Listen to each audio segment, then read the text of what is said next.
첫째 날 오후 프로그램을 시작하도록 하겠습니다. 화스sem이라는 2박 3일 일정으로 진행이 되는데 중요한 내용은 여기 시간표 프로그램에 나와 있는 대로 탕자의 비유 이것을 여러분에게 말씀을 드리고 탕자의 비유가 한 2시간 정도 걸릴 것 같습니다.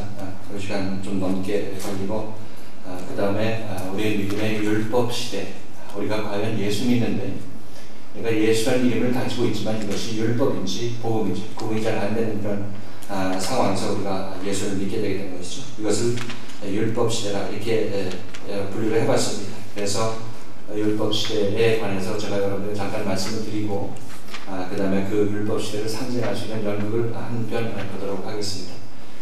그리고 이제 저녁 식사가 되면 6시 30분에 저녁 식사 시간이 되고 끝난 다음에 찬양하시고 그 다음에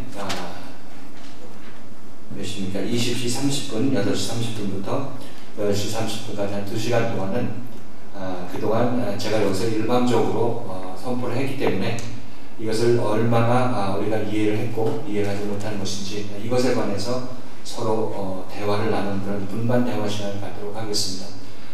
일반적으로 제가 설교 말씀이나 아니면 무슨 말씀을 할 때 들으시는 분들이 좀 빠르다 아니면 이해하지 못했는데 그 다음 말씀 하셔서 내가 첫 번째 걸 놓치면 주르륵 그 다음도 놓치게 된다 이렇게 말씀하시는 분들이 계십니다. 이것은 물론 제가 빨리 나가는 그런 부분도 있지만은 우리가 생각하고 있는 것이 기존 시각을 가지고 있다가 다른 시각을 안에서 얘기를 했을 때 이것을 받는 속도가 좀 금방금방 받지 못하기 때문에 이것이 좀 시간이 걸려서 그런 경우가 있을 것입니다. 그래서 이런 문제를 좀 해소하기 위해서 우리가 2차 세미나 때부터 분반 대화 시간을 가졌습니다. 그래서 대화를 하면서 이해하지 못했던 것들, 궁금한 것들 질문하는 그런 시간을 갖도록 하겠습니다. 이것이 분반 대화의 의의인 것이죠. 저도 제가 이 말씀을 교회에서 선포하면 제가 선포한 말씀을 우리 성도들이 미처 따라잡지 못했기 때문에 저는 수요일날 저녁하고 수요일날 낮에 이렇게 서로 대화하는 식으로 말씀을 설명하고 이해했는지 상대방한테 질문을 하고 또 질문에 대한 응답을 듣고 잘못 이해했으면 고쳐주고 함으로 말미암아 그래서 목사님이 이렇게 말씀을 하시려고 하는구나 하는 것을 그분들이 깨닫고 그 뒤로부터 주일 말씀을 이해하기 시작했던 것이죠. 실질적으로 우리 홈페이지도 보면 그 주일 말씀이 mp3로 올라가고 이제 텍스트 문서로도 이제 다시 또 올리기 시작했는데 이 말씀을 듣고 금방 일반 사람들은 금방 이해하기가 힘듭니다. 그냥 자기 스스로 이해하기 힘들고 듣고 이해하기 힘들어서 저희는 구역 예배 때 그날 주일날 말씀이나 금요일 예배 때 말씀을 다시 나누는 시간을 갖도록 합니다. 그 구역장 이하 조장들 같이 모여서 무엇을 이해하지 못하고 있는지 이것을 서로 나누는 그런 시간이 되기 때문에 그분들이 금방 이제 하나의 설교 말씀, 주일날 설교 말씀을 이해할 수 있는 그런 기반이 되어주고 있다 이렇게 말씀을 드립니다. 그래서 이것을 우리는 소위 구역 모임, 조모임이라 이렇게 얘기하고 있습니다. 구역보다 좀 큰 것이 우리는 조라고 얘기하고 있는데 그래서 조장분들은 따로 일주일에 한 번씩 저와 말씀을 가지고 다시 한번 주일날 설교 말씀을 가지고 다시 한번 이런 뜻이었다 이렇게 얘기해주고 그분들도 충분히 이해를 하시고 또 이제 조원들과 얘기를 나눌 때 그 얘기를 다시 나누게 되는 것이죠.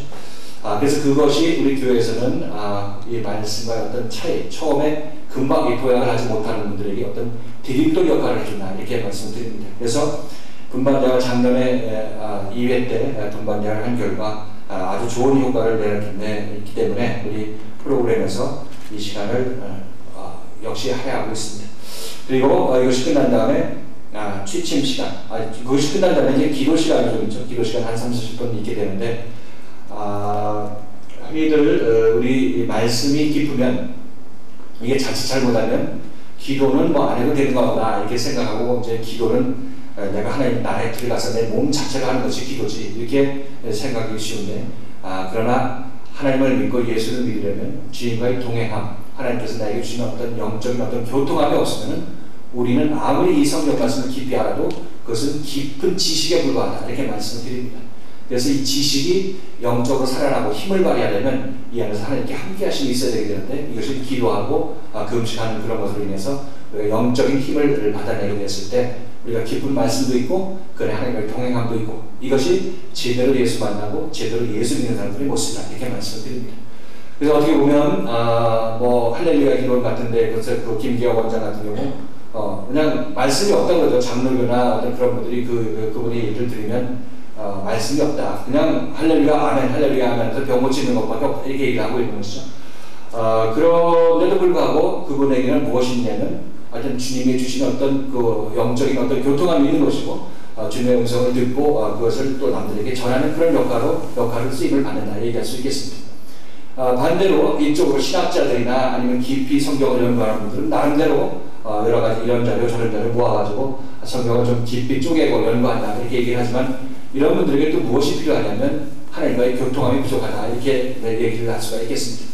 그래서 하나님의 교통함 없이 성경을 깊이 연구하면 지식에 치우치게 되게 되는 것이고, 그렇지 않고 하나님의 지식은 없지만 하나님께 기도하고 감사하고 할렐루야하고 이렇게 이 금식하고 함으로 말미암아 하나님 어떤 영적인 소통함을 받아내는 그런 분들은 또 길을 제대로 몰라서 남들에게 가르치는데 가르칠 근거가 있어야죠. 말씀이 없으니까. 그래서 이 두 가지가 병행이 되어야지만이 우리가 참다운 예수를 표현해낼 수 있고, 이것이 바로 하나님께서 우리에게 주고자 하는 그런 신령한 은사의 총체적인 그런 결과물이라 이렇게 말씀을 드릴 수가 있겠습니다. 말씀하고 또 주님과의 동행함, 하나님의 성경과의 교통함, 이 두 가지를 우리가 병행해야 된다 이렇게 말씀을 드립니다. 그래서 대부분 제가 만난 많은 분들 중에서 성경을 깊이 이해하고 또 뭐 저보다 더 깊이 이해하는 그런 사람도 있죠.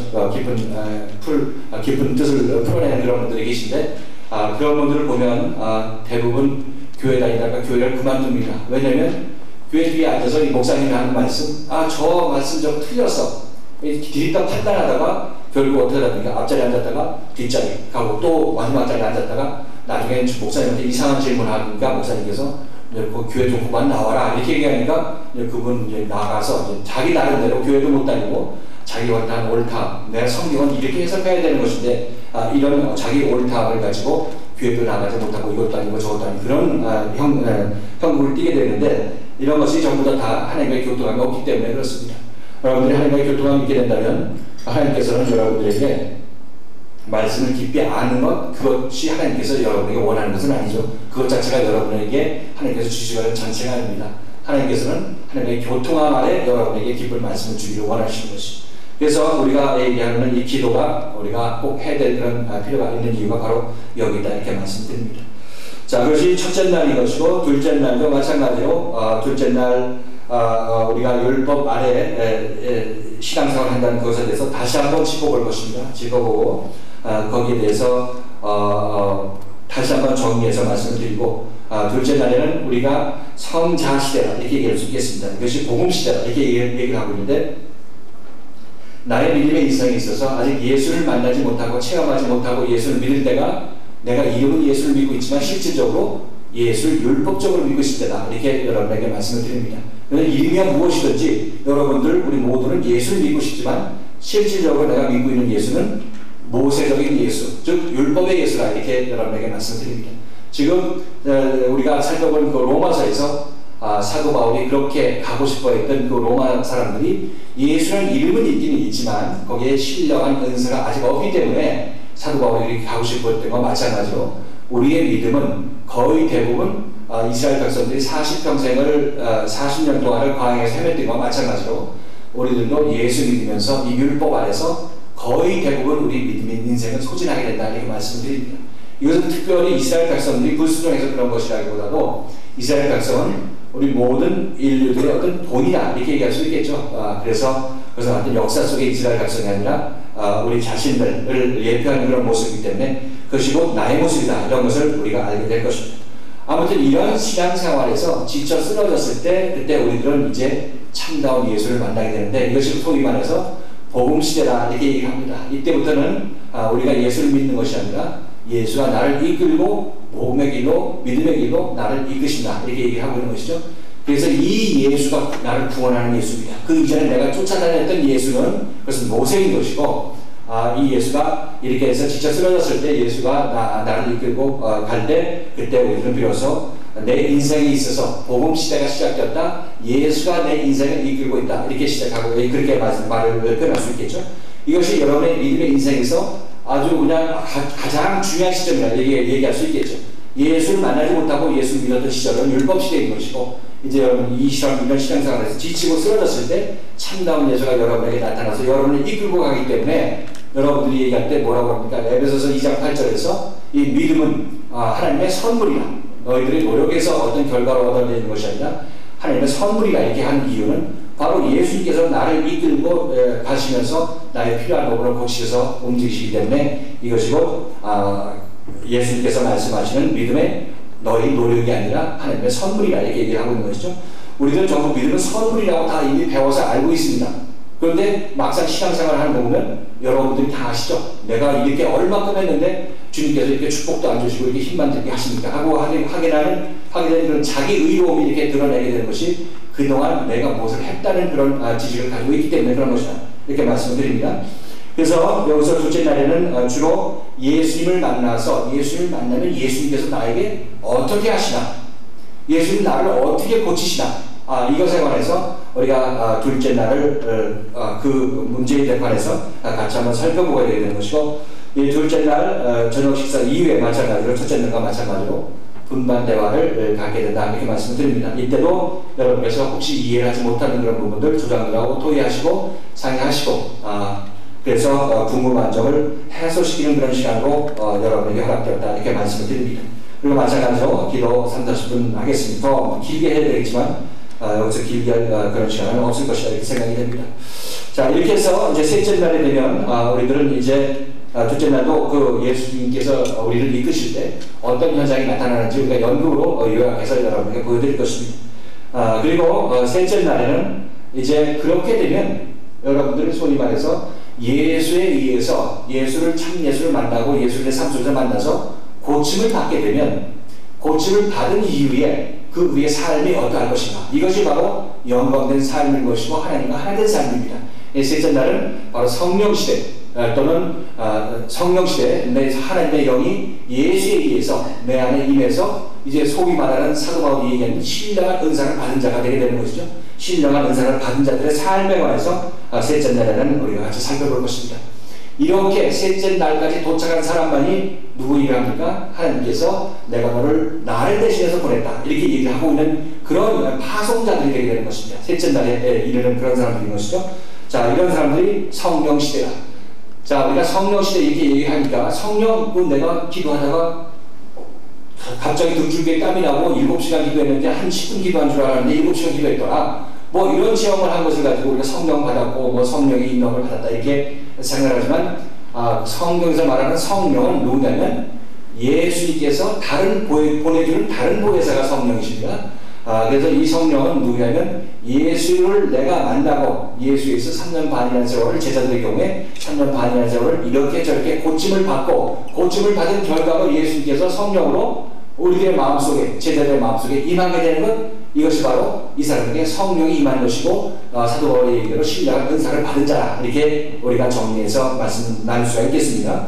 자, 이렇게 본다면 우리의 믿음의 인생은 지금 이 3일에 이렇게 나눠서 이렇게 이루어지고 있는데, 오늘 살펴볼 탕자의 비유는 먼저 살펴볼 탕자의 비유는 우리 인생에 대해서 이 과정을 통해 가는 것을 얘기를 해주고 있는데, 우리 인생에 있어서 우리 인생이 어디서 와서 무엇을 하다가 어디로 가는 존재인지를 명확하게 알려주는 그런 내용이기 때문에 탕자의 비유를 우선 개관적으로 우리가 같이 한번 살펴볼 것이고, 그에 이어서 오늘 오후부터 이제 여러분에게 말씀드린 대로 율법시대라는 과연 무엇인가, 예수님께서 2000년 전에 이 땅에 오셨으니까 그 이후로 신약시대가 시작되고 복음이 시작되었습니다. 이제 지금은 율법시대가 아니고 복음시대다 이렇게 생각하시는 분들이 많이 있는데, 이것은 어떤 이 객관적 역사의 오류라 이렇게 얘기할 수밖에 없겠죠. 그것은 예수님께서 2000년에 오셔서 하신 일이 뭡니까? 실질적으로 보면 2000년에 오셔가지고 베드로를 비롯한 이 12제자하고 120문도를 성령으로 거듭나게 해주셨고 가셨다 이렇게 얘기할 수 있겠죠. 그걸 내가 쳐다보고 있고 그걸 믿으면 나도 성령으로 거듭난다 이런 얘기는 내가 얼마나 잘못 예수를 믿고 있는가 이것을 우리가 알 수가 있습니다. 자, 여러분들이 성령으로 거듭나려면 베드로 같은 현장으로 가야 되겠죠.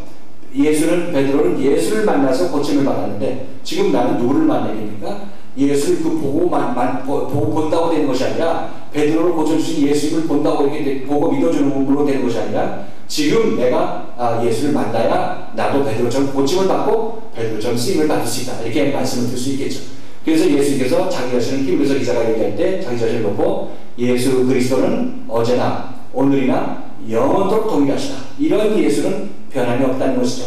베드로를 변화시켜서 성령 세례를 받게 했던 예수님. 지금 내가 이 정도경에게 와서 저를 고치시고 3년 만이나 고치시고 저를 성령 세례 받게 하시고 말미암아 예수님께서 보내시는 것.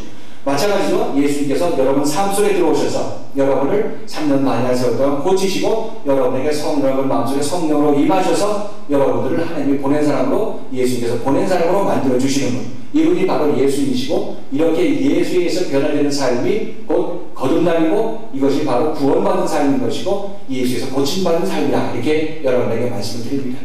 자, 그래서 오늘 근본적으로 이런 내용으로 우리가 이 2박 3일 동안 세미나를 진행할 텐데 사실 이 내용을 여러분들 잘 알고 계시면 성경의 모든 내용이 이겁니다. 성경의 전체의 내용이 구원 아니겠습니까? 구원인데 이 구원이 내가 예수를 잘 모르는 상태에서 예수를 믿다가 이제 제대로 된 예수를 만나고 예수에서 실질적으로 나라는 인간이 죄된 인간이 고침을 받는 과정이 필요한 것이고 이 과정이 지난 다음에 예수님께서 성령이 내 마음속에 임하셔서 내 안에 성전을 이루고 내와 함께 거하신다. 이것이 바로 아주 간단하지만 성경 전체를 관통하는 꿰뚫는 흐름이라 한 가지 흐름이라 이렇게 말씀드립니다.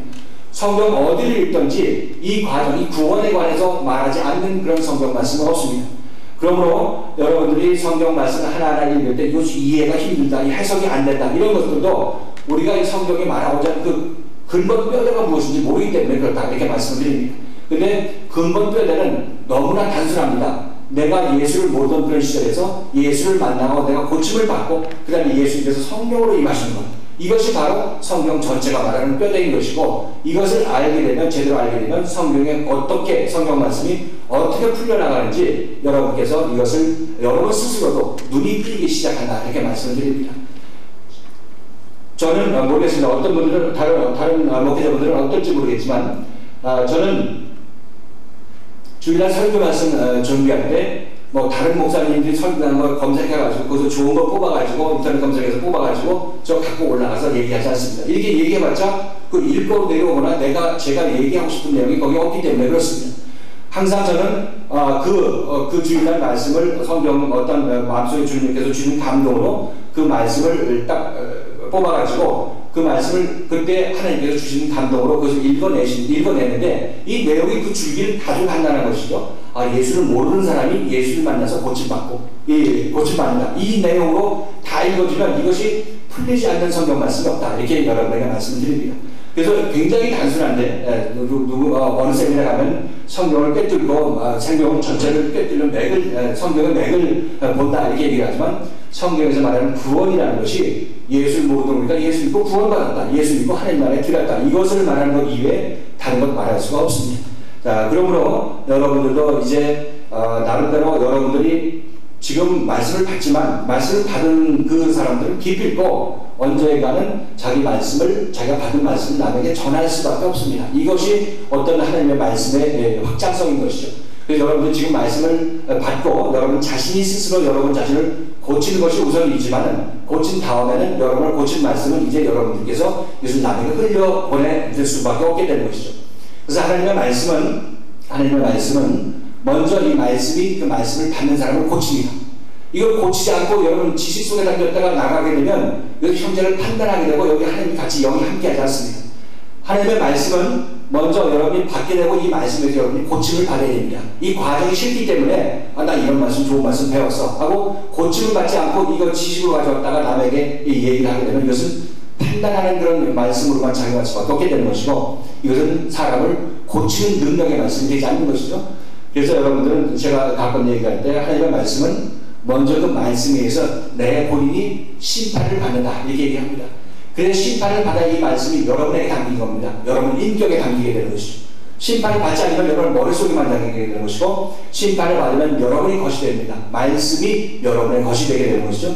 그래서 여러분이 입에서 나가는 그런 말씀의 능력이 생기게 되게 되는 것이고, 이 말씀에 의해서 철장으로 질그릇 어떤 율법 안에서 신앙생활을 하고 있는 사람들에게 그들의 어떤 신앙생활을 허점으로 이렇게 보여줌으로 말미암아 그들에게 새로운 신앙생활을 할 수 있도록 인도하게 되는 것이 바로 그들의 모습이다, 이렇게 말씀을 드리는 것이죠. 자, 그래서 우리가 살펴볼, 이 박사님 동안 살펴볼 그 내용이 이것 이외에 다른 것은 없다, 이렇게 말씀을 드리는 것이죠. 자, 그래서 오늘은 탕자의 비유가 너무나 중요합니다. 소중하고, 탕자의 비유는 예수님께서 바리새인과 서기관들 또는 제자들에게 비유의 말씀을 들어준 것인데, 자, 이 내용이 정말 단순하게 집 나간 아들을 맞아주는 그런 아버지의 단순한 그런 사랑을 얘기한 것이 아니라, 지금 성경 말씀의 이 비유를 통해서 예수님께서는 우리 인생의 어떤 그 흐름을 얘기를 해주고 있는 것이고, 아까 말씀드린 대로 우리 인생이 어디서 와서 어디로 가는지가, 무엇을 하다가 어디로 가는 존재인지가 바로 이 탕자의 비유에 다 드러나고 있습니다. 그래서 오늘 이 탕자의 비유를 먼저 살펴보고, 그 다음에 우리가 얘기할 때 여러분과 말씀드린 대로 율법시대, 복음시대, 성령시대, 이때를 우리가 진행해 나갈 것인데, 이것은 곧 성경의 배열 순서에 따른 그런 믿음의 성장 과정이다, 이렇게 여러분에게 말씀을 드립니다. 창세기부터 요한계시록까지 우리가 성경이 그냥 배열된 것 같지만, 그것이 우리 믿음이 처음에 나를 인간이 창조되고 요한계시록까지 갈 때까지 자라나는 것의 과정을 성경의 배열 순서로 이렇게 정해놨는데, 이것을 통해서 성부와 성자와 성령, 율법시대와 또는 복음시대, 성령시대, 이 세 시대가 어떻게 흘러가는지, 성경 배열 순서에 따라서 그것이 어떻게 흘러가는지 같이 한번 살펴봄으로써 여러분 자신의 믿음의 현 위치가 어디라는 것을 다시 한번 확인할 수가 있습니다. 그래서 저는 여러분들에게 내 믿음의 위치가 어딘가, 이것은 여러분 스스로 주님께 기도해서 확인받으실 그런 내용인데, 저는 제가 여러분들에게 전하는 그 내용은 성경의 배열 순서가 곧 우리 믿음의 성장 과정이기 때문에, 나에게 지금 어떤 현상이 일어나느냐에 따라서 나는 여기 출애굽기인지 아니면 나는 뭐 요한복음인지 이렇게 자기 자신을 대입할 수가 있다, 이렇게 말씀을 드리는 것이죠. 자, 그래서 오늘 누가복음 이 119쪽에 우리 무릎 치며 있는 성경 1권에 나와 있는데, 119쪽 이거 중간부터 먼저 한번 살펴보고 믿음의 성장 과정, 성경 배열 순서에 따른 믿음의 성장 과정, 이것을 살펴보도록 하겠습니다. 탕자의 비유, 누가복음 15장 11절부터 24절까지 말씀입니다. 24절, 누가복음 15장 11절부터 24절. 자, 한 절씩 교독하십니다. 이쪽 줄 한 절 읽으시고, 그 두 분들 그 다음 절 읽으시겠습니다. 자, 이쪽 먼저 읽으십시오. 시작. 가라사대 어떤 사람이 두 아들이 있는데, 그 둘째가 아버지에게 말하되, 아버지여, 재산 중에서 내게 돌아온 빚을 내게 주소서 하는자. 아비가 그 사람을 각각 나눠 줬느니, 그 집을 되어 둘째 아들이 재산을 나눠가지고 어느 나라에가 거기서 허락만 당하여 그 재산을 회하려니, 다 없이 한 후 그 나라에 그의 힘을 잃어 저가 위로서 굽히면서라. 성자 백성 중 하나에게 붙여사니 그가 저를 둘러보내어 그들을 지켜하는데, 저가 돼지 먹는 기업을 배를 치우고자 하되 주는 자가 없는지라. 이에 스스로 돌이켜가라되, 내 아버지에게는 양식이 부족한 돈이 얼마나 많고 나는 여기서 죽여주는구나. 내가 일어나 아버지께 가서 이르기를, 아버지여, 내가 하늘과 아버지께 죄를 얻었사오니 지금부터는 아버지의 아니라 일컬음을 당하지 못하겠나이다. 나를 흥분해 하나로 주소서 하라 하고, 이에 일어나서 아버지께 돌아가니라. 아직도 한국과 물에 아버지가 저를 보고 침을 흘려나가 보고라고 일어나시니, 아들이 가로되, 아버지여, 내가 하늘과 아버지께 죄를 얻었사오니 지금부터는 아버지의 아들이라 일컬음을 당하지 못하겠나이다 하나, 아버지는 우리를 이르되 제일 좋은 수레가 입고 손에 가락지를 쥐고 발에 신을 신기라. 그리고 살찐 송아지를 끌어다가 잡아 우리가 걷고 드리자. 이 내 아들은 죽었다가 다시 살아나시며 내가 일어나가 다시 오는가 하니 저희가 즐거워하더라. 아멘. 자, 탕자의 비유는 우리가 너무나 익숙한 비유입니다. 그래서 우리가 불신자들도 이 내용을 잘 알고 있고 집 나간 아들을 따뜻하게 맞아주는 그런 부성애를 발휘하는 하나님, 이렇게 우리가 이해를 하고 있습니다. 그런데 이 탕자의 비유를 좀 더 깊게 살펴보면 거기서 이 무르침에 있는 성경 1권에서 다룬 내용이 우리 인간이 왜 하나님 아버지를 떠나서 이 세상에 오게 되었는가, 이것에 관해서 얘기합니다. 그러니까 우리가 어디서 왜 왔는지, 이 세상에 왜 왔는지, 이것에 관해서 탕자의 비유에서 얘기를 해줍니다. 그래서 여러분들은 나라는 존재가 무엇이냐, 그냥 뭐 우연히 태어난 존재이냐, 아니면 어떤 하나님의 어떤 섭리 아래서 태어난 존재인 것이냐, 이것에 대해서 여러분들이 여러분 자신의 인생을 한번 생각해 볼 필요가 있습니다. 그냥 무작정 그 다음날 눈 뜨니까 사는 것이 아니라 나라는 인생이 어디서 왜 이 세상에 태어나게 됐는지, 이것에 관해서 여러분께서 잘 아셔야 되게 되는 것이죠. 그래서 여러분들은 나는 어디서 이 땅에 왜 어떻게 오게 되었는가, 이것에 관해서 여러분께서 분명히 생각을 하셔야 됩니다. 그동안 이것에 대해서는 대부분 기독교에서 설명을 하지 못했던 것이죠. 그런데 이미 예수님께서 말씀하신 이 비유 내에서 그 모든 것들이 다 숨어있고, 성경에서도 이미 창세기에서도 이미 그런 것이 다 숨어있는데 그것을 우리가 발견해내지 못하고 있었던 그런 모습인 것이죠. 그래서 성경 말씀은 여기서 이 탕자의 비유를 통해서 우리에게 무엇을 계시해 주고 있냐면, 너희가 지금 탕자처럼 아버지 집을 떠난 그 모습이다, 너희가 하나님을 떠난 그 모습이다, 이렇게 얘기를 하고 있는 것이 탕자의 비유에서 우리가 찾아낼 수 있는 그런 비밀인 것이고, 두 번째, 이 탕자가 먼 나라에 가서 결국 언제 아버지를 찾게 됐느냐, 거기서 잘 먹고 잘 살고 좋게 살았을 때는 아버지를 찾지 않았습니다. 거기서 완전히 지쳐 쓰러졌을 때 아버지를 생각하게 되는 것이죠. 이때 이것을 통해서 우리들 소위 말해서, 야, 정말 우리가 하나님을 떠나서 열심히 살라고 했던 그 삶마저도 하나님께서 인정하지 아니하시고, 하나님께서 인정하는 삶이 어디냐면, 내가 정말 탕자의 체험을 하고 돼지치는 주연 열매마저 나에게 주는 사람이 없다고 생각했을 때 우리가 하나님께 부르짖었다, 이렇게 할 수 있겠죠. 탕자가 하나님께 아버지께 부르짖었는데, 이것은 결국 우리 인생들이 언제 하나님을 찾는 것인가, 이것을 우리가 보여줍니다. 입으로야 우리가 하나님을 왜 안 찾겠습니까? 많이 찾지만은, 그러나 그렇게 찾는 것은 하나님을 찾는 것이 아니고, 하나님께서 기대하는 것은 바로 이 탕자처럼 내 인생의 막바지에 도달해서 하나님께 손을 내밀게 되었을 때, 이때 비로소 우리들은 참다운 하나님을 만나게 됩니다, 이렇게 여러분에게 말씀드립니다. 그래서 이때가 바로 이 사람이 정말 자기 자신의 인생을 살다가 완전히 방향을 바꿔서 하나님 방향으로 옮겨가는 그런 시점이기 때문에, 이것을 성경에서는 참다운 회개라 이렇게 얘기를 하고 있는 것이죠. 회개라는 것이 죄 짓고 회개하는 것이 회개가 아니라, 회개라는 것은 완전히 방향을 전환하는 것을 얘기합니다. 삶의 방향을 전환하는 것.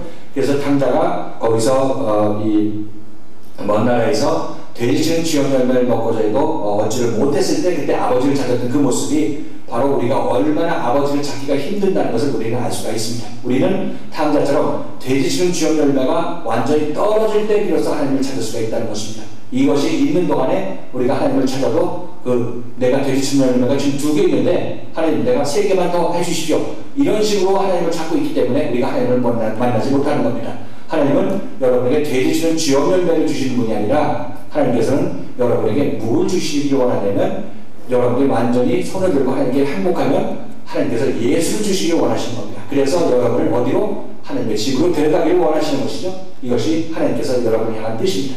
자, 그래서 이것이 탕자의 비유에서 예수님께서 근본적으로 우리에게 보여주고 싶은 얘기는, 우리 죄인이 이 탕자가 왜 집을 나가느냐를 통해서 우리 인간이 왜 이 세상에 죄인으로 태어나야만 하느냐, 이것에 관해서 여러분과 같이 얘기를 나눌 것이고, 두 번째, 언제 이 죄인으로 이 세상에 온 사람들이 언제 하나님을 제대로 찾을 수 있을 것인가, 이 시점에 관해서 여러분과 같이 나눌 것이고, 세 번째로는 이것이 지금 이 탕자의 비유에서 등장한 인물이 두 인물이 있죠. 두 아들이 있죠. 맏아들하고 둘째 아들. 너무 쉬워서 이건 문제도 안 되겠지만, 맏아들하고 둘째 아들이 있어. 그러기 있고, 그 다음에 아버지가 있습니다. 자, 아버지는 누구의 상징일까요? 아버지는 하나님 아버지를 상징하고 있는 것이죠. 그 다음에 아버지의 두 아들은 누구를 상징합니까? 하나님 아버지하고 우리가 이 탕자에 비해서 아버지를 하나님으로 이렇게 상정을 한다면, 거기서 두 아들은 하나님을 믿는 두 아들이라 이렇게 얘기할 수가 있겠습니다. 두 아들인데, 자, 두 아들 중에서 이 예수님께서 우리에게 보여주시고자 하는 것은, 아버지 집에 거하는 사람이 누구냐면 예수 믿는 사람들인 것이고, 하나님 나라에 들어간 사람을 얘기하고 있습니다. 그래야 아버지 집에 같이 살게 되게 되는 것이죠. 그런데 이 아버지 집에 사는 사람이 두 부류의 사람이 있는데, 하나는 마다들처럼 완전히 세상에서 지쳐 쓰러져서 아버지 집에 들어온 그런 사람이 있는가 하면은, 이 마다들처럼 집에서 아버지 일을 열심히 하긴 했지만 언제나 나한테 이 염소새끼 한 마리 잡아주나 하고 기다리는 그 마다들이 있었다, 이렇게 얘기할 수 있겠죠. 이것은 우리 교회의 비유인 것인데, 교회 내에서 내가 이렇게 자기 의복으로 아버지 내가 이거 했습니다, 내가 이렇게 열심히 예수 믿었습니다, 새벽기도 했습니다, 헌금했습니다, 이렇게 하면서 아버지에게 의를 가지고 있는 사람이 누구를 얘기하고 있냐면 마다들을 얘기할 수 있겠습니다. 그래서 마다들이 거기서 탕자가 돌아왔을 때 뭐라고 얘기합니까? 내가 여러 해 동안 아버지 명을 섬겨서 어김이 없었거늘 나에게는 염소새끼 한 마리도 잡아준 적이 없더니 왜 이 탕자가 재산을 다 말아먹고 돌아왔는데 얘한테는 이렇게 살충송아지를 잡아주느냐, 이렇게 얘기하고 있는 것이죠. 이것이 바로 우리가 교회 생활할 때 이런 마음이 생기게 된다면 하나님이 하는 일에 이렇게 여러분께서 반감이 생기고, 나는 왜 이렇게 인정해 주지 않느냐, 이렇게 열심히 하는 사람 인정해 주지 않느냐, 이런 마음이 생긴다면 여러분은 어떻게 되겠습니까? 아직까지 내가 마다들의 심성이 내 안에 있구나, 이렇게 여러분이 생각하시면 됩니다. 자, 그래서 우리가 예수 믿는 두 아들이 있는데, 탕자처럼 오직 하나님 아버지의 명에 감사함으로 또 들에 나가서 일하면 일하고 그냥 모든 것을 기쁨으로 할 수 있는 애가 그 탕자인데, 이렇게 예수 믿는 자가 제대로 예수 믿는 것인데, 우리 대부분 예수 믿을 때 어떤 식으로 믿느냐면 마다드식으로 예수를 믿는다는 겁니다. 그렇죠? 자, 이렇게 본다면 이 예수님께서 이 비유의 핵심이 뭐냐면, 너희가 예수를 믿겠다고 따라 나섰는데 거기에 두 부류의 사람이 있다. 하나는 마다들처럼 예수 믿는 자가 있고, 하나는 세리와 죄인처럼 이 세상에서 완전히 지쳐 쓰러져가지고 하나님께 손을 내밀어가지고 하나님께서 주는 모든 것을 감사함으로 받아내는 이런 탕자와 같은 자들이 있다, 이렇게 얘기하고 있는 것입니다. 그래서 어느 믿음이 참다운 믿음이냐, 이것을 예수님께서 우리에게 지시해주고 있는데, 그것이 마다들은 율법적으로 예수를 믿는 자인 것이고, 둘째 아들은 탕자는 복음적으로 복음 안에서 예수를 믿는 자, 이렇게 얘기했을 때 예수님께서 너희가 제대로 예수를 믿으려면 누구처럼? 이 탕자처럼 예수를 믿어야 된다, 이것을 우리가 보여주고 있는 것입니다. 그래서 율법과 복음의 이 차이를 얘기할 때 신학자들이 이것을 연구하려고 그 차이가 무엇인지 연구하려고 깊이 머리를 쌓으려고 연구해도 이것은 율법과 복음은 명확하게 이렇게 구분이 안 되게 되는 것입니다. 율법과 복음은 그것이 율법이라는 것은 모든 사람에게 적용된 법이지만, 복음이라는 것은 자기 자신이 온전히 하나님께 지쳤을 때 그 사람에게 들리는 말씀이 복음이기 때문에 이것을 어떻게 객관적으로 이렇게 잘 표시할 수가 없기 때문에 이것이 설명이 어려운 것이다, 이렇게 얘기할 수 있겠습니다. 이것은 제가 차차 여러분에게 말씀을 드리면서 같이 말씀을 나누도록 하겠습니다. 자, 그래서 오늘 먼저 인간이 왜 우리가 죄인으로 태어나야만 하는가, 이것에 관해서 같이 한번 살펴봅니다. 이것이 바로 탕자의 기에서 맨 먼저 나오는 그런 얘기인데, 자, 여러분 생각할 때 집안에서 지금 아버지가 있고 둘째 아들하고 첫째 아들이 있습니다. 자, 그런데 이 둘째 아들이 집을 나가기를 원했습니다. 자, 여러분 생각할 때는 둘째 아들이 왜 집을 나가기를 원했을까요? 여러분 생각할 때는 어떻습니까? 지금 이 둘째 아들이 왜 집을 나가기를 원했습니까?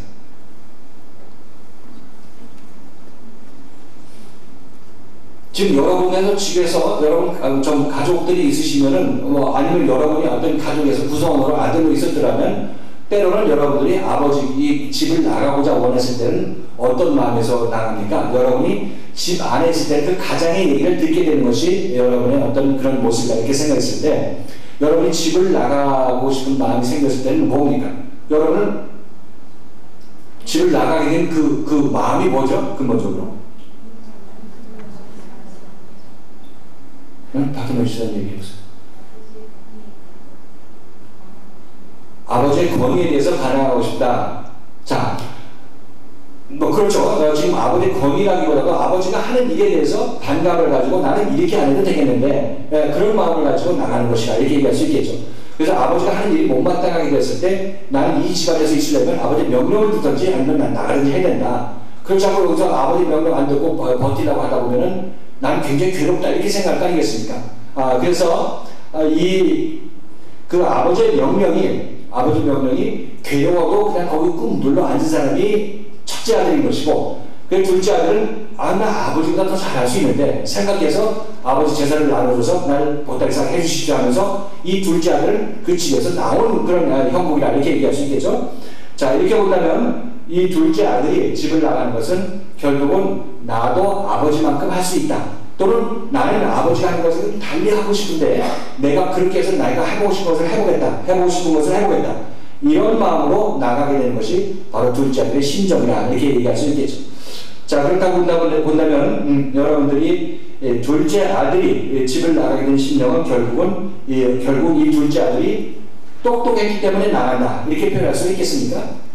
지식이 있기 때문에 아니면 지혜가 있기 때문에 아버지만큼 견줄 만한 그런 능력이 있기 때문에 나도 한번 해보겠다는 마음 가지고 나갔다. 이렇게 얘기할 수 있겠죠.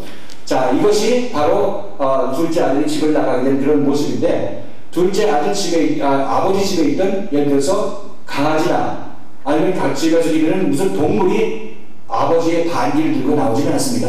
그렇죠? 아버지와 아들은 같은 인간입니다. 같은 클래스라는 것이죠. 같은 클래스라는 겁니다. 그래서 이 둘째 아들이 집을 나오게 되는 것은 결국 이 둘째 아들에게도 어떤 아버지와 필적할 만한 어떤 지혜가 있기 때문에 나가는 것이다. 이렇게 얘기할 수 있겠습니다. 근본적으로 우리가 어눌하게 창조됐다면 아버지보다 아들이 그냥 좀 어수룩하게 창조됐다면 우랑우탄처럼 창조됐다면 이 우랑우탄은 집을 나간다고 얘기하지 않습니다. 그냥 주인이 묶어놓은 대로 이렇게 있게 되게 되는 것이죠.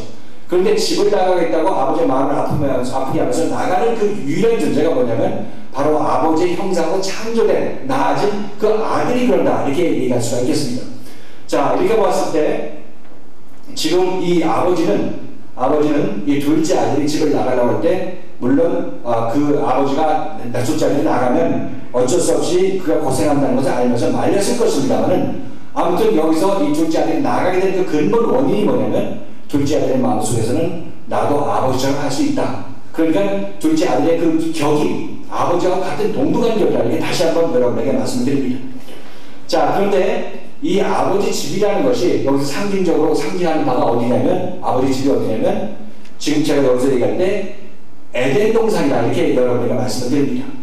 자, 여러분 생각할 때 에덴이라는 뜻이 기쁨이라는 그런 뜻인데 기쁨이라는 그런 의미인데 에덴 동산에 누가 있었습니까? 처음에 아담과 하와가 있었죠. 아담과 하와가 있었습니다. 이들이 하나님의 형상으로 창조된 하나님의 아들이라 이렇게 표현할 수 있겠죠. 하나님의 형상으로 창조됐다. 이렇게 얘기할 수가 있겠습니다.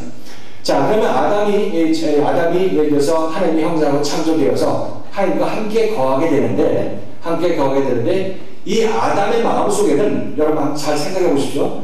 하나님께서 우리를 하나님의 형상으로 창조했습니다. 자, 그렇다면 하나님께서 우리를 창조할 때 하여튼 이 고릴라 클래스로 창조를 했다면은 하나님께서 우리를 사랑할 수 있는 그 격이 다르겠죠. 하나님께서 우리를 사랑할 대상으로 창조하고 사랑이신 하나님께서 우리와 함께 살고 사랑하려고 우리를 창조했다면 우리들의 형상이 어떻게 되겠습니까? 하나님의 형상이어야 되게 되는 것이고 사랑의 형상이어야 될 것이다. 이렇게 얘기할 수가 있겠습니다. 그렇죠. 그래서 하나님께서 우리를 창조하실 때 우리의 형상으로 우리의 모습을 따라서 사람을 창조하자 하셨을 때 그 창조된 그 사람이라는 것은 하나님의 형상으로 창조된 사람이라 이렇게 말씀을 드립니다. 자, 그래서 우리가 아담이 하나님의 형상으로 창조되었는데 이 아담은 그럼 누구냐 이렇게 생각했을 때 아담은 4,000년 전, 6,000년 전에 있었던 어떤 첫 번째 인류다 이렇게 여러분 생각할지 모르겠지만 이 아담이 누굽니까? 성경이 말하고 있는 이 아담은 나 자신입니다. 성경에서 말하고 있는 이 성경의 모든 역사 속에 나오는 이 모든 것들은 인간 나의 본질을 그대로 드러난 그런 모습, 그런 말씀이기 때문에 이 성경이 나오는 이 아담은 나 자신을 뜻한다. 이렇게 여러분에게 말씀드립니다. 그래서 아담이 선악과를 먹는 것은 나라는 존재, 나라는 인간이, 나도 인간인데 인간이라는 본질을 가진 사람들은 다 선악과를 먹게 되었구나. 이것을 성경을 통해서 우리가 알려주게 되는 것입니다. 그러니까 아담은 선악과를 먹었지만 나는 안 먹는다. 이렇게 여러분께서 이해할 것이 아니라 성경 말씀에 이 아담은 나 자신을 그대로 본질적으로 표현해내고 있는 그런 모습이라는 것을 우리가 알 수 있어야 되게 되는 것이죠. 그래서 아담은 곧 나 자신인데 아담이 하나님의 형상으로 창조되었습니다. 이 얘기는 결국 아버지가 탕자의 비유하고 같이 겹쳐서 본다면 아버지가 아들을 낳았다 이렇게 표현할 수가 있겠습니다. 하나님께서 아담을 창조했다는 얘기는 하나님께서 아들을 낳았다 이렇게 표현할 수가 있게 되게 되는 것이죠. 자, 이렇게 낳게 되면 하나님께서 낳은 아들이 어떤 모습이겠는가? 그 사람은 하나님의 형상이라는 것입니다. 하나님의 형상이라는 것이죠. 자, 하나님의 형상으로 창조된 아담이 그 집에 있을 때 집에 있을 때 하나님께서 하신 일이 마땅하게 생각할 수도 있겠지만, 마땅할 때도 있겠지만, 마땅하지 않을 때도 분명히 있을 것이다. 이렇게 여러분 동의하십니까? 여러분 생각할 때 하나님께서 창조해 주신, 여러분께서 여러분의 아들을 낳았다고 생각합니다. 아들이 커가면서 이제 여러 부모님에게 무엇 이것저것 요구를 하고 있을 때, 그때 이 아들이 생각할 때 나는 아버지보다 이걸 이렇게, 아버지 생각이 이렇다면 난 이렇게 하기를 원하는데 하면서 아버지와 본질적으로 다른 의견을 제시할 때가 있다는 것입니다. 자, 이렇게 됐을 때, 이렇게 된다면, 이 아들은 결국은 아버지와의 같은 피치를 탔기 때문에 아버지로부터 분리되려는 그런 생각을 가지고 있구나 하는 것을 여러분께서 아실 수가 있습니다. 이해가 뭐냐면, 다시 한번 말씀을 드리지만, 하나님께서 인간을 창조하실 때 동물적 그런 마음으로 창조를 하셨다면은, 동물적 마음으로 창조를 하셨다면은 우리가 어떻게 되겠어요? 동물적 마음으로 창조했다면 하나님보다 월등하게 떨어지겠죠. 지혜가 떨어지겠죠. 그러나 하나님과 동일한 지혜로 우리를 창조하셨기 때문에 우리 인간들이 느끼는 게 뭐냐면, 나도 하나님처럼 할 수 있을 것인데, 이런 생각을 갖게 되는 것이 우리의 마음이라는 것입니다. 여러분, 그런 생각이 들 것이다, 이렇게 생각해보시는 것이 합당한 생각이라는 것이죠. 자, 그래서 여기 창세기 3장 1절 말씀을 보면은 이 뱀이 그를 여자를 미혹하는 그런 장면이 나옵니다. 창세기 3장 1절 내용인데 124쪽인데, 자, 같이 한번 124쪽 같이 한번 읽어보십니다. 124쪽에 성경 말씀 창세기 3장 1절 같이 한번 읽겠습니다. 시작.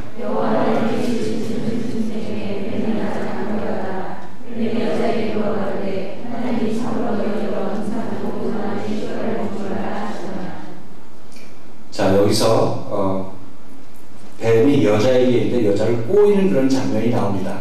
그래서 성경 말씀은 모두가 다 이 역사적, 신화적으로 이렇게 읽을 것이 아니라 이 성경 말씀을 통해서 이것이 상징하는 바가 무엇이냐, 이것을 우리가 제대로 찾아내야 됩니다.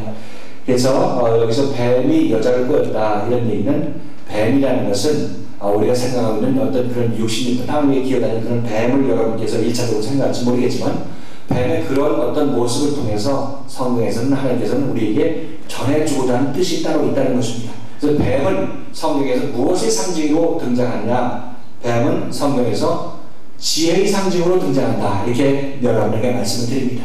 그래서 성경에서 나오는 이 뱀이 지혜의 상징이라, 이런 얘기는 결국은 예수님께서도 마태복음 10장 16절에서 이렇게 얘기를 하고 있죠. 같이 한번 찾아보십니다. 125쪽에 나오는데 그 예수님께서 말씀하신 그 지혜의 상징, 자, 같이 한번 읽겠습니다. 시작.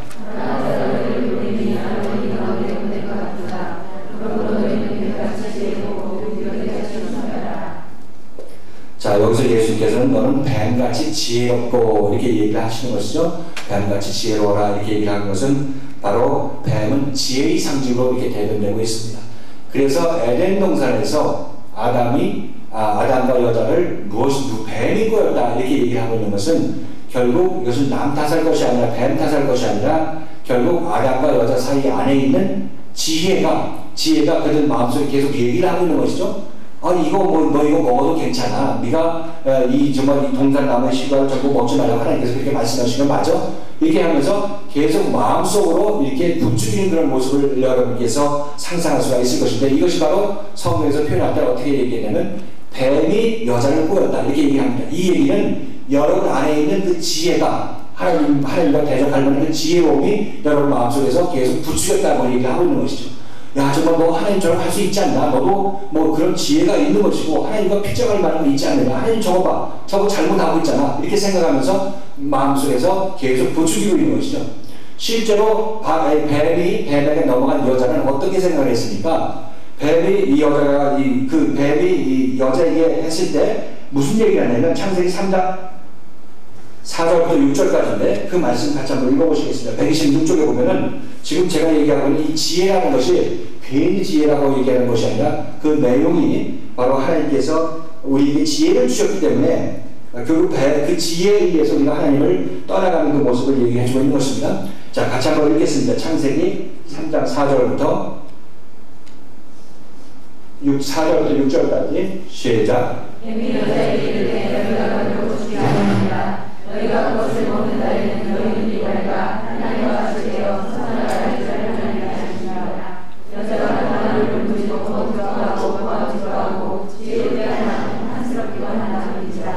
여자가 그 실과를 따먹고 자기와 함께한 남편에게도 주매 또 먹으시라. 자, 여기서 생각할 때, 여자가 생각할 때, 뱀이 말하는 말을 듣고 여자가 생각했을 때, 그 여자는 이거 하나님이 나를 속이려고 내가 하니까 맘먹을까봐 이렇게 하셨나보다, 이렇게 의혹이 들어가게 되는 것이죠. 의혹이 들어가는데, 이것은 여러분 생각할 때 뱀이 미혹했기 때문에 그렇다, 이렇게 여러분께 생각할지 모르겠지만, 여러분들이 어떤 것에 미혹되는 것은 이유가 뭡니까? 여러분에서 같아서 야, 저기 가자 해서 여러분이 가게 됐을 때, 여러분 마음속에서 마음을 가자는 말에 마음을 열어주지 않으면 여러분 가자는 것은 헛구호에 불과한 것이죠. 그냥 가자는 것은 자기 혼자 갈 수밖에 없습니다. 그런데 가자는 말에 여러분이 더 마음을 열어주게 된다면 여러분 거기 끌려갈 수밖에 없게 되는 것이죠. 그래서 가자는 미혹에 여러분이 넘어가지 않으려면 이 가자는 말 하지 말라는 거 이렇게 우리들 대부분 이렇게 하지만 이것은 올바른 방법이 아닙니다. 앞으로도 지금 여러분들이 형제를 판단하는 문제들 전부 여기서 비롯되는 것인데, 가자라고 했을 때 여러분이 안 가고 싶으면 여러분 마음을 닫으면 돼요. 가자는 말이 여러분 미혹되지 않으면 된다는 얘기죠. 그래서 가자고 했다고 해서 이 사람 가자고 해서 끌려가가지고 이 사람이 가자고 해서 내가 신세 망쳤다고 이렇게 여러분이 얘기할 것이 아니라, 가자고 했을 때 여러분들은 여러분 마음을 딱 바로 잡고 내가 가지 말아야죠. 문을 딱 닫으면 되는 것입니다. 그러면 가자는 사람은 괜히 자기가 혼자가 가자고 했다는 그 얘기밖에 내가 그냥 억울할 수밖에 없게 되는 것이죠. 그런데 여기서 지금 뱀이 선악과를 먹으라 이렇게 유혹했다 할지라도 여자가 마음을 딱 닫고, 야, 하나님께서 나를 먹지 말라고 그러는데 네가 아무리 해도 난 마음을 딱 닫고 움직이지 않으면 뱀은 또 어쩔 수가 없다는 것입니다. 그런데 그런 그런 지혜를 가진 뱀이 머릿속에 이렇게 집어넣었을 때 아멘 할렐루야 하고 마음을 열게 되면 이거 선악과를 먹게 된다는 얘기를 할 수밖에 없게 되는 것이죠. 그래서 여러분들이 세상의 모든 것들 소경을 인도하면 둘 다 구덩이에 빠지죠. 예수님께서 하신 말씀이 그겁니다.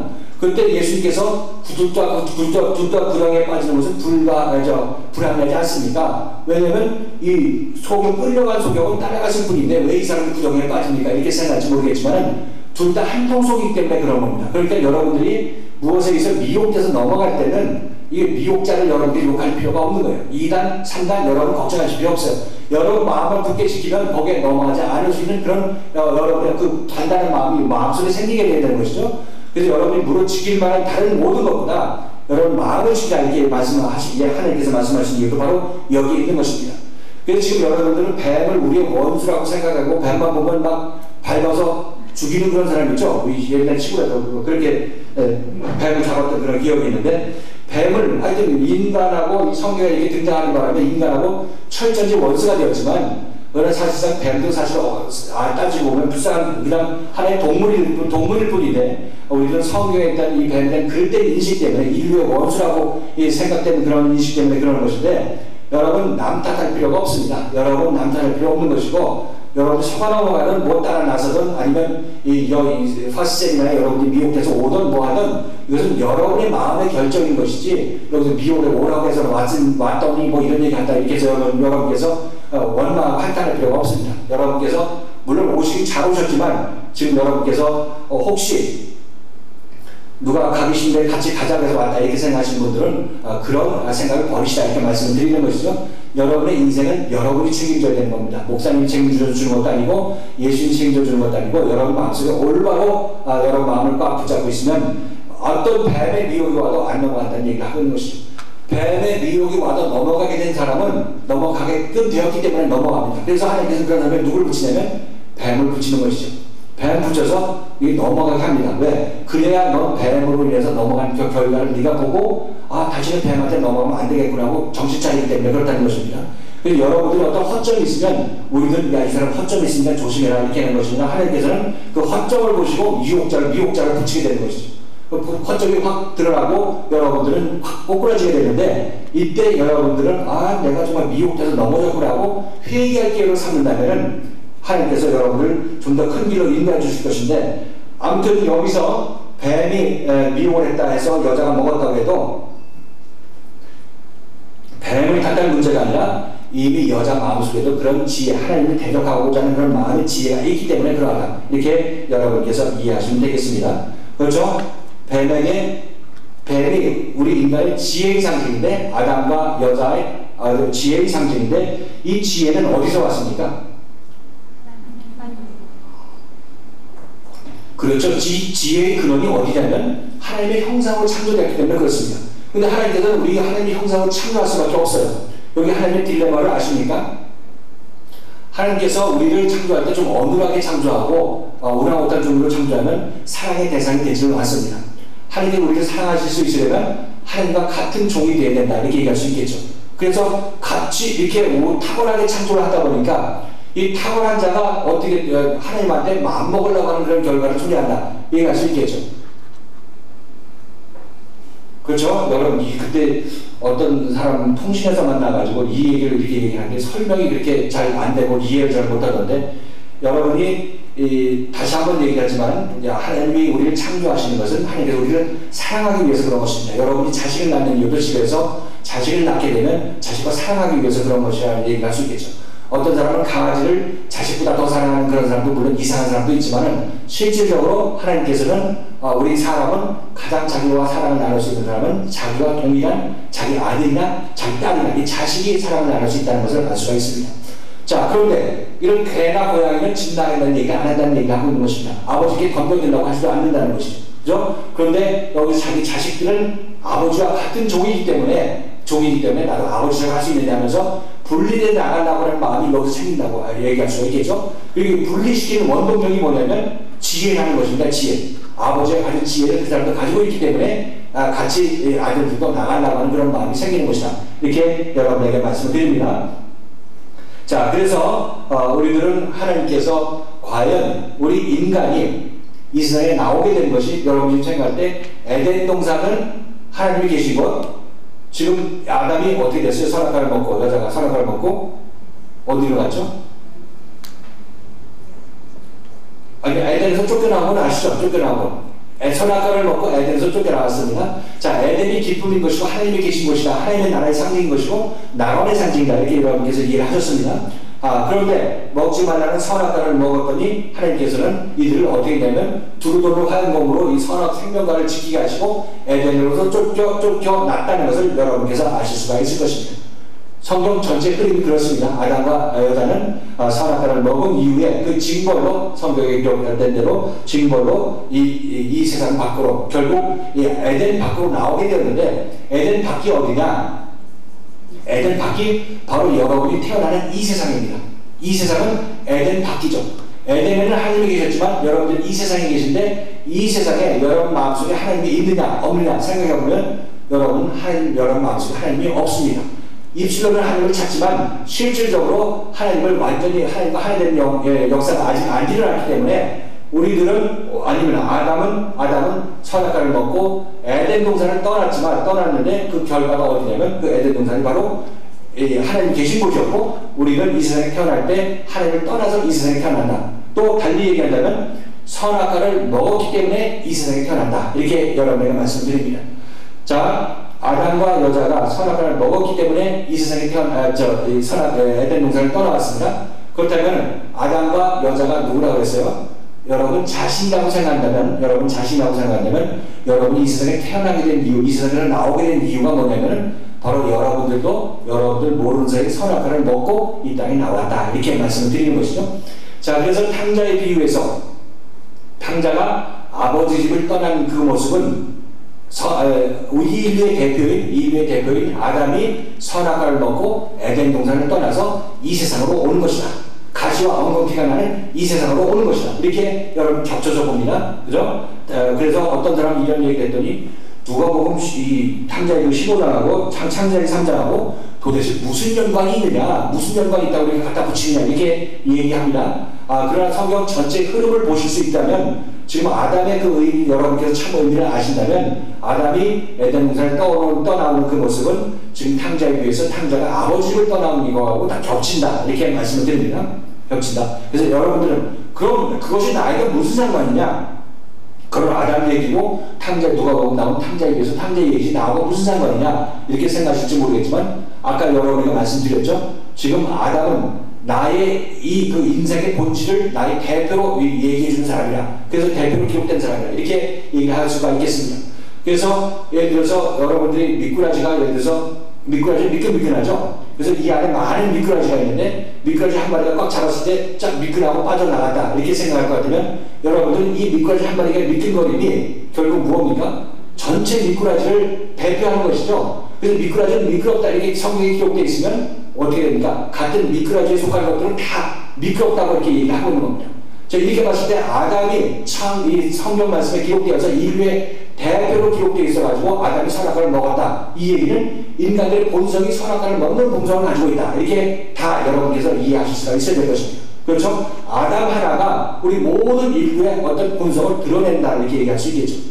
그렇잖아요. 여러분께서 미꾸라지 한 마리가 모든 미꾸라지를 대표하는 것과 마찬가지고 아담이 성경에 기록된 것은 그 아담이 결국 나를 대표해서 기록된 것이다. 이렇게 여러분께서 이해를 하신다면 성경에 기록된 모든 사람들은 나와 상관없는 사람이 아니라 나와 중복되는 사람인 것이고 나를 그렇게 표현하고 있구나. 나의 본질이 그런데 그렇게 하나님께서 성경을 통해서 다윗으로 베드로로 아니면 유다로 가룟 유다로 아니면 이런 아담과 가인과 아벨 아담과 셋 뭐 이런 성경에 등장한 사람들도 나라는 인간을 그렇게 표현하고 있구나 이렇게 여러분께서 이해를 하시면 됩니다. 그래서 성경은 다시 한번 여러분에게 말씀드리지만 어떤 기독교의 경전이 아닙니다. 이 성경은 우리 인생 전체를 우리가 조명해주는 그런 말씀인 것이고 인생 전체의 본질을 얘기해주는 그런 말씀인 것이죠. 그렇기 때문에 성경을 통해서는 내 자신이 어떤 존재에서 이 땅에 태어나고 무엇을 하다가 어디로 가는지 이것이 당연히 우리가 풀어져야 되게 되는 그런 성경을 통해서 풀어져야 되게 되는 것이고 이것이 바로 우리가 성경을 통해서 예수를 제대로 믿게 되면 우리에게 보여주게 되는 하나님의 어떤 선물이라 이렇게 얘기할 수가 있겠죠. 자, 그래서 아무튼 지금 아담이 선악과를 먹고 에덴 동산을 나감으로 말미암아 가시와 엉겅퀴가 나는 세상으로 가죠. 가시와 엉겅퀴가 나는 세상이 어디 되면 이 세상입니다. 여러분이 살고 있는 이 세상이 그렇죠. 가시와 엉겅퀴 살기 힘들고 광야 같은 세월인 것이죠. 이것이 바로 아담이 선악과를 먹었기 때문에 우리가 온 그런 세상이라 얘기할 수가 있겠습니다. 자, 아담이 선악과를 먹었기 때문에 이 세상으로 왔다 이렇게 얘기한다면 그렇다면은 나라는 인간은 어떻게 될 것이냐? 나라는 인간은 하나의 아담으로서 나도 하나의 아담인데 나도 선악과를 먹었기 때문에 이 세상에 왔다. 이렇게 똑같이 얘기할 수가 있습니다. 여러분이 선악과 실질적으로 떠먹은 기억이 있느냐 없느냐 이건 별개의 문제인 것입니다. 여러분이 선악과를 안 먹었다면 여러분이 지금 스스로 자기 옳다 그렇다는 선악의 판단 기준이 없을 것입니다. 선악과를 먹었기 때문에 여러분 자신의 선악의 어떤 기준이 있게 되는 것이죠. 지금 이 에덴 동산에서 선악과를 먹지 말라고 했을 때 이 선이라는 것이 의미가 뭐냐면은 선악과라는 것이 선과 악을 알게 하는 것인데 여러분 선이라는 것이 성경에서 말하는 선의 근본이 누굽니까 여러분? 선의 근본은 오직 하나님이십니다. 어떤 부자 청년이 예수님께 와가지고 뭐라고 했어요? 선한 선생이여 내가 무엇을 하여야 영생을 얻으리까? 이렇게 얘기를 했더니 예수님께서 어찌하여 나를 선하다 일컫느냐? 선한 분은 한 분이시니 하나님이시다 이렇게 얘기를 하고 있습니다. 예수님이 말씀하실 때 선에 관해서 얘기할 때 자기 자신도 선이 아니라고 얘기합니다. 자기 자신 안에 있는 하나님이 선이시다 이렇게 얘기를 하고 있는 것이죠. 자, 이렇게 봤을 때 하나님께서 선이라고 얘기하실 때 그 선이라는 것은 하나님 자신을 얘기를 하고 있는 것이고 그런데 이 에덴 동산에 나와 있는 이 선악과가 하나님의 자신만이 선이신데 이 지금 이 아담과 여자가 이 선악과를 먹었다는 의미가 뭐겠습니까? 아담과 여자가 선악과를 먹었다는 얘기는 어떻게 된 얘기냐면 하나님의 선에 내가 복종하지 못하겠다 이거 아니겠습니까? 아버지의 선하심에 내가 복종하지 못하겠다 생각하고 있는 것이고 내가 옳담을 가지고 나는 독립하겠다 이렇게 얘기하고 있는 것입니다. 그래서 집에 아들이 집을 나가게 된 그 근본 원인이 뭐냐면 아들이 지혜가 있어서 아버지로부터 독립하고자 하는 그 마음인 것이고 이것은 결국에 하나님께서 이 아담에게 선악의 어떤 판단 기준을 아담이 쟁취해가지고 하나님의 선보다도 나의 선이 중요하다 이렇게 얘기하고 있는 거죠. 그건 신앙 고백이 아니겠습니까? 선악과를 먹는다는 얘기가 뭡니까? 우선 하나님께서 먹지 말라는 것을 먹었기 때문에 여기에도 자기의 선이 들어간 것이죠. 하나님의 선이 들어간 것이 아니라 자기 판단이 들어간 것을 우리가 알 수가 있습니다.